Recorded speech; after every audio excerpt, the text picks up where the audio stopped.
The AP poll has dropped. Do you hear that? There it is. It just dropped right there. Generated by Flex Power. We appreciate them for generating the AP poll, and they deliver it to us. Paper's still hot.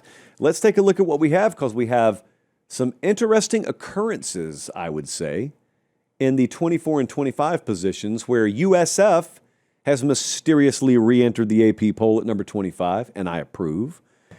James Madison is number 24. Now, just a week ago, I said the JP poll, power ratings, not rankings, we had JMU as the highest power-rated G5 team, and people scoffed. Well, now they're the highest-ranked G5 team. So what shall people say now? Pitt's at number 23, Cincy is 22, Tennessee is 21.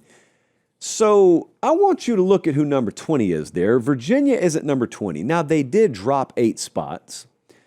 I would take every one of the teams listed 21 through 25 and rank them ahead of Virginia. Virginia was holding on by a thread, but that's okay, because they did deserve to be ranked as high as they were, because they only had 1 loss. And unlike power ratings, this is merit-based. You kind of, sort of, somewhat are what your record says you are in rankings land. But if your resume is really hollow, if you lack high-level wins, and even against subpar teams, you're just kind of skating by the skin of your teeth, that's fine, but you're really on a bubble. And once you lose a second game and that bubble deflates, you should disappear. Virginia should be nowhere close to number 20 right now, in my mind. They should be nowhere near where they are right now.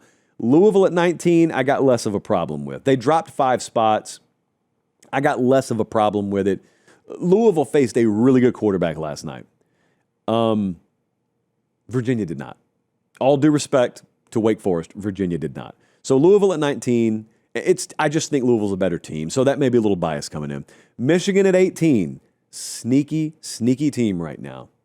If you don't believe me, let me just float this out there to you. Michigan's at 18. You know they still got the Ohio State game coming up. Michigan's a 2-loss team, right? So you've kind of dismissed them when you talk about the Big Ten. It's all Ohio State, Indiana, maybe Oregon. Well, one of Michigan's losses was at Oklahoma. Their other loss is USC. Only one of those teams is a Big Ten team. That means Michigan has 1 conference loss. What happens if they beat Ohio State? And they are a 1-loss Big Ten team with a head-to-head tiebreaker over Ohio State. Who's going to Indianapolis? Has anyone even considered this? Or are we slipping into this coma again, where since we think Ohio State's the better team and they'll be a big point spread favorite, we're just going to project them past Michigan? I've done that the past 4 years. I cannot allow myself to slip into that coma for a 5th consecutive year. So we have to consider this as a possibility. USC is 17. USC is still in the hunt for a playoff spot, and the Big Ten championship picture is still a little muddy. So let's just keep an eye on that. Miami at 16. Miami was, 18 the other night, I think, in the playoff rankings, Jesse. So we got to find out, is Miami going to run the score up on everybody first? That's a big first question. They did yesterday against Fran Brown and Syracuse in that order. If they keep doing that, how high can they climb? How high is the committee going to let them climb back? We'll see. 16 is where the AP has them this week. We'll see where the committee has them. Utah's at 15.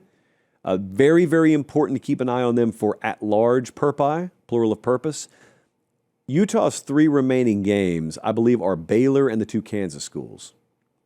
So not an easy trio of games to close out the season. If they win all 3 of those, there are differing schools of thought about where they'll land on the playoff bubble. But I think a 10-2 Utah is going to be very much in play, independent of what happens ahead of them. Now, if they have some chaos happen ahead of them, they're very much in play. But Utah at 15, I'm good with. Georgia Tech 14, I'm good with.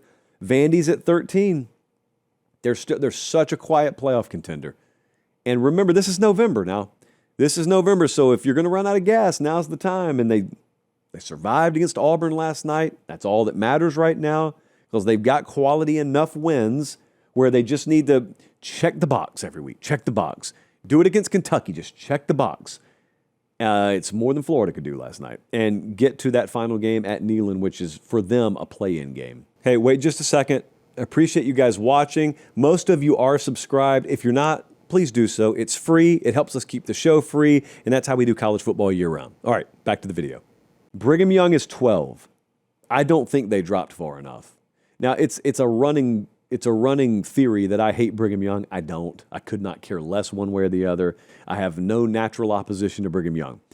I think as long as they were winning, they deserve to be higher than this. They deserve to be top 10, which they were. But much like with Virginia, they don't have the big wins to hang their hat on to the degree that like some of the teams in the top 10 do. Now, the Utah win was a very good win, a very, very good win. So I'm not taking that away from them. But I believe because of the style of the game that was played yesterday, it was a very, very convincing win by Texas Tech, and the fact that you don't have these other data points just lined up in your favor, I thought they'd drop further. They only dropped 4 spots. So that's the AP. What we got to wait on is for Tuesday night, how far will the playoff committee drop them? Because we saw, like when Georgia Tech lost a couple of weeks ago or 2 weeks ago or whatever it was, a couple is too. Georgia Tech dropped a little bit. Miami dropped big time. And that was Miami's second loss. Brigham Young are only 1 loss, but I would argue Miami's got better wins, including one against Notre Dame. That's better than anything Brigham Young had. I just wonder how far. I think the committee may drop them further than the AP did. Keeping a close eye on that. Oklahoma at 11. And then we get top 10. Texas is right there ahead of Oklahoma. So the AP is essentially doing what the playoff committee did, which is putting them back to back. Texas gets the edge, as they should, because they've got the head-to-head edge. Notre Dame's at 9, and their last test is this week. I mean, if they lose anything beyond this week, then they ought not be in the conversation to begin with. They go to Pitt. Game day is going to be there. They are a 10.5-point favorite, I think, on the road at Pitt. They're at number 9 right now. They've got a lot of separation from Miami, who has a head-to-head win over them. So until further notice, that head-to-head win is not going to be a deciding data point. Think what you will about that. It just is what it is. Texas Tech is at number 8. They jumped 1 spot. Oregon they're at 7 Texas Tech jumped 1 spot. Oregon's at 7. They dropped a spot. They went on the road, beat a top 20 playoff team, at least. The AP didn't have Iowa ranked. The playoff committee did. Oregon went on the road, beat them, and dropped a spot. I got no clue. Anyone looking for an explanation on this show? I got no clue. Ole Miss is at number 6. I have no idea why Oregon dropped. Ole Miss is at number 6, and then the top 5 is unchanged. It looks like an Oklahoma election county map on election night, just all red. Georgia, Bama, A&M, Indiana, Ohio State. So Indiana State at number 2. A&M still at number 3. I would switch those two right now. I would put A&M at number 2. I think the playoff committee may very well jump A&M over Indiana. And that's not punishment for Indiana as much as it is credit for A&M going on the road against a top 20 ranked team, top 25 ranked team, and really kind of handling them. Like, that's another data point on a resume. And I want you to pay attention. Keep this up for a second, Bradley. Immunity. We keep getting closer and closer to one of the chaos scenarios we pointed out the other night, the SEC flood conundrum scenario. We are sitting here on November 9th. We're going into week 12. We still have 7 SEC teams in the top 16, all of them with 2 losses or fewer. A&M, Bama, Georgia, Ole Miss, Texas, OU, and Vandy all have 2 or fewer losses. Some of them play each other, but like, for example, Texas goes to Georgia this week. Texas can beat Georgia, and Georgia doesn't go anywhere. They're still in it. Vandy goes to Tennessee, so Tennessee could knock Vandy out, but Bama plays Oklahoma this week. OU could go to Bama and win. It doesn't knock Bama out of anything. Bama would just be a 2-loss team that is in play for an at-large spot.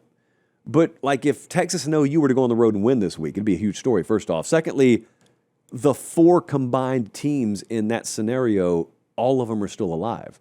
So if you have Bama beat Oklahoma, if you have Georgia beat Texas and give each of them or one of them a 3rd loss, then they're on maybe the outside looking in. But just everyone keeps thinking this thing's going to sort itself out, and maybe it will. We're running out of weeks for it to sort itself out, is all I'm saying.